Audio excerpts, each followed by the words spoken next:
Bharat space का super power बनने की राह पे है। देखिए, एक जॉइंट अप्रोच लिया गया है जिसमें इसरो है, इंडस्ट्रीज के पार्टनर्स हैं और एरोस्पेस के जो स्टार्टअप का एक संयुक्त प्रयास से ये होगा। तो जानते हैं कि कैसे होगा, लेट्स अंडरस्टैंड दिस। देखिए, जब हम देखते हैं पूरी की पूरी जो स्पेस की एक्सप्लोरेशन थी, वो नासा का और जो रशिया का रॉसकॉमस था, वो उन्होंने इस चीज़ों को शुरू किया था 50 के दशक के बाद। 1958 में NASA fully came in being. उसके बाद जो रशियंस थे वो थोड़ा, उनका पहले का लीड था 1950s का, उसके पहला 2015 में वो भी एक इंटीग्रेटेड रूप से सिनर्जिक तरीके से काम कर रहे हैं और उनकी अचीवमेंट्स बहुत हैं। हमारी जो आई है 19 जो ये आई है वो 1969 की है। चाइना का भी इसके पहले का है थोड़ा। और बड़ा सरप्राइजिंग है, द पाकिस्तान 1961 में ही कर दिया था, मगर उसका कोई भी अता पता नहीं है कि क्या करते हैं वो। हम उसके 8 साल बाद आए और हमारी अचीवमेंट जो है वो बड़ी बड़ी है। आज के दिन में जो हमारा बजट है 1.6 बिलियन डॉलर है, जो कि बहुत मॉडरेट माना जाता है। देर नासा के से देखें, रशिया से और चाइना का तो पता नहीं लगता कि कितने पैसे वो डालते हैं। बड़ा मॉडरेट है 1%, बट बड़ा कॉस्ट इफेक्टिव है। और यही वर्ल्ड ग्लोबली एक रिकॉग्नाइज है, और वर्ल्ड कहता है कि इंडिया इज मोर और less becoming, has not becoming, it has become a super power. और ये कहते हैं ना कि this are the proof on ground, cost effective है। दूसरा इनोवेटिव अप्रोच है। जो हमने शुरू जब किया था तो इसको साइकिल एंड बुलेट कार्ट से, उसके आपने देखे होंगे तस्वीरें, उसके काफ़ी तस्वीरें दिखाई देती हैं जहाँ से शुरू किया था।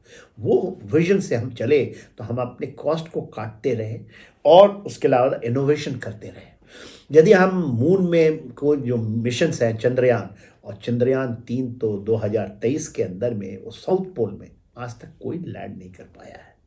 वहाँ साउथ पोल में लैंड, एक उसका मिशन बनाना, एम बनाना, उस पर काम करना, उसको सक्सेस करके दिखाना, पूरी दुनिया अचंभी हो गई।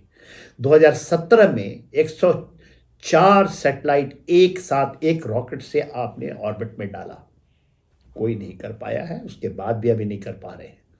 तो ये हमारी अचीवमेंट्स हैं और दुनिया इसके बहुत चक्का है, आश्चर्यचकित है कि ये कैसे आप कर पाए। जो मार्स का मिशन था, मंगलयान, उसकी लागत जो आई थी, वो जो मूवी है, वेस्टर्न मूवी ग्रेविटी, उससे भी सस्ती, उससे कम लागत में हमने पूरा मार्स का मिशन मंगलयान करते, और वो अभी फंक्शन बहुत अच्छी तरह से कर रहा है। तो जो स्पेस के सुपर पावर बनने का जो हमारा ये है, वो एक जॉइंट प्रयास है जिसमें इसरो को 2022 में जो हमारी लीडरशिप है आज के दिन में, उन्होंने एक बहुत कॉन्क्रीट डिसीजन लिया है। बहुत एब्सोल्युटली कॉन्क्रीट है, ठोस कदम है ये, कि हम इसरो को खोल दिए 2022 के बाद 80%। अभी जो इसरो के सिस्टम है वो हमारे इंडस्ट्रीज में और जो स्टार्टअप उसको मुहैया करवाते हैं। और ये लिया गया कि दो, अभी हम 10 सैटेलाइट तकरीबन साल में छोड़ते हैं, उसको हम बढ़ा के 50 सैटेलाइट कर देंगे।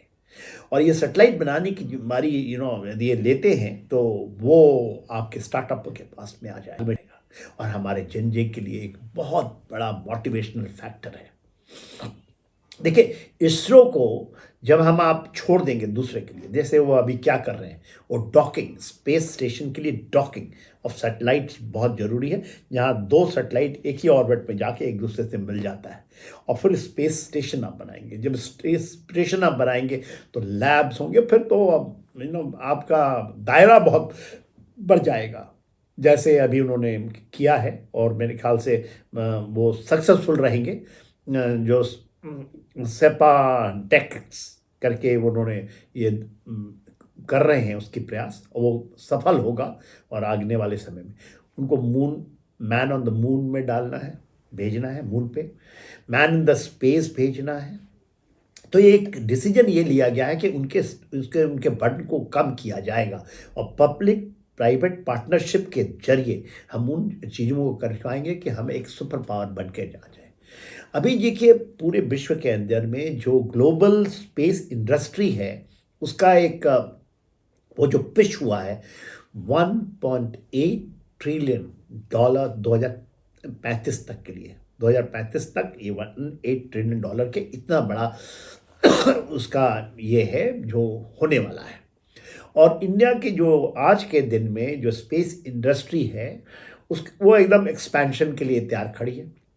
यदि हम 2025 का वैल्यू हम देखते हैं तो हमारा 13 बिलियन डॉलर का हमारी इंडस्ट्री है, या कहेंगे स्पेस का जो वैल्यू है हमारा। और 2030 तक हमारा लक्ष्य है 77 बिलियन डॉलर। देखिए कितना गुना जंप हम लेना चाहते हैं और उसको जस्ट करने के लिए तैयार है। Everything is place. ये कोई ऐसा नहीं है कोई हाइपोथेटिकल, हमने वो है लक्ष्य है 77 बिलियन डॉलर। अब इसरो ने जब ओपन किया 2022 में तो कंसोर्टियम ऑफ 2 फर्म्स आया, HAL एंड L&T। और वहाँ पर जो हमारा वर्कहॉर्स है PSLV, polar satellite launch vehicle जो है वो, that is the engine basically, उसका जो टेक्निकल नो हाउ है they are being given shared by these people. और वहाँ से हमारा रॉकेट इंजन बनेगा। दूसरा जो एरोस्पेस स्टार्टअप है 300 से भी ज़्यादा आ गए हैं, और जहाँ पर हमारे जेन जी के लिए उसको टारगेट किया जा रहा है और प्रधानमंत्री ने ये बोला है। और देखिए एक स्टेप ले करके हैदराबाद की जो कंपनी है स्काई रूट इन्फिनिटी का, उसका जाके अनवील किया है उनके जो फर्स्ट जो उनका प्राइवेट ऑर्बिटल रॉकेट होगा उसको अनवील किया है विक्रम 1 को।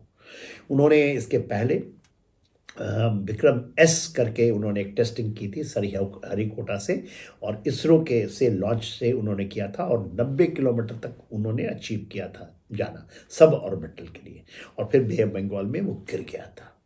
अब ये जो विक्रम 1 है इसमें ऑर्बिट में डालेंगे ऑर्बिटल प्राइवेट रॉकेट।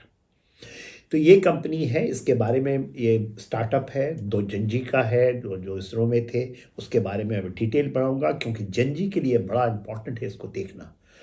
क्योंकि ये स्टार्टअप्स आ रहे हैं और हमें सुपर पावर बनना है तो बहुत बड़ा इनका योगदान रहेगा, और यही आह्वान प्रधानमंत्री ने भी दिया है।